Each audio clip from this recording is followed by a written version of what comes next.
All welcome to our channel little twin diaries. So summer అయితే వచ్చేసింది, కూల్గా అయితే మనకు తినాలనిపిస్తుంది.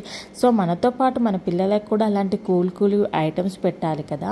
సో వాళ్ళ కోసం అయితే మనమైతే ఈ రెసిపీ చూద్దాము. సో ముందైతే మనం సాబుదానా అయితే తీసుకుంటున్నాను. సాబుదానా ఒక 5 hours అయితే నానబెట్టుకోవాలి. సో సాబుదానాలో అయితే ఇన్స్టాంట్ ఎనర్జీ వస్తుంది అండ్ బోన్ అయితే స్ట్రెంథెన్ చేస్తుంది సాబుదానా వల్ల. సో సాబుదానా అయితే మనకి ఇన్స్టాంట్గా బాడీని అయితే కూల్ చేస్తుంది. సో బేబీస్కి అయితే సమ్మర్లో బెస్ట్ ఫుడ్ అనే చెప్పొచ్చు. సో వీక్లీ వన్స్ అయితే మనము బేబీస్కి ఇవ్వడానికి అయితే ట్రై చేయాలి. సో ఇప్పుడైతే ప్యాన్ తీసుకొని ప్యాన్లో 1 cup ఆఫ్ వాటర్ అయితే తీసుకున్నాను. సో 7 to 8 minutes అయితే బాయిల్ అయితే చేసుకోవాలి సాబుదానాని. సో అవి మంచిగా కుక్ అయ్యే వరకు అయితే బాయిలింగ్ స్టేజ్ వచ్చే వరకు అయితే బాయిల్ అయితే చేసుకోవాలి. సో ఇప్పుడైతే స్టవ్ ఆన్ చేసుకోవాలి. నెక్స్ట్ మనమైతే మంచి పండిన బనానా తీసుకోవాలి. దాన్ని మంచిగా ఫోక్తో స్మాష్ అయితే చేయాలి, ఎక్కడా కూడా పీసెస్ ఉండకుండా.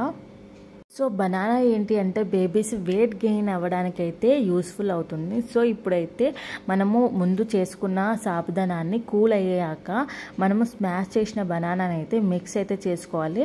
ఇప్పుడు మనము ఫార్మా మిల్క్ అయినా ఇవ్వచ్చు, నార్మల్గా బఫెలో మిల్క్ అయినా యూజ్ చేయొచ్చు.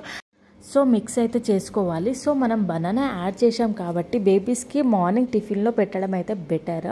ఎందుకనంటే ఈవినింగ్ టైంలో అయితే ఏంటి అని అంటే బేబీస్కి ఆ ఫుడ్ అలవాటు పడక బేబీస్కి కోల్డ్ అయ్యే ఛాన్సెస్ ఉంటుంది.